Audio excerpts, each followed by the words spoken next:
Hoş geldiniz. Bu videoda MacBook Neo'nuzda pil yüzdesini nasıl kontrol edeceğinizi göstereceğim.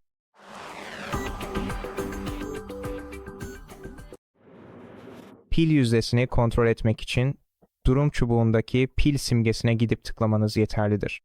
Bu pil simgesinin yanında pil yüzdesini gösterecektir. Ve eğer pil yüzdesini doğrudan durum çubuğunda göstermek isterseniz sadece pil ayarlarını açmanız ya da temelde ayarlara gidip aşağı kaydırarak menü çubuğunda pili bulun.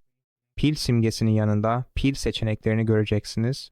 Buraya tıklayın ve bu anahtarı sağa kaydırın. Ardından bittiye tıklayın ve şimdi pil yüzdesini doğrudan durum çubuğunda görebiliyoruz. İşte bu kadar. Bu şekilde yapılıyor. Bu videoyu izlediğiniz için teşekkürler. Beğendiyseniz lütfen abone olun, beğenin ve yorum yapın. Sonraki videoda görüşürüz.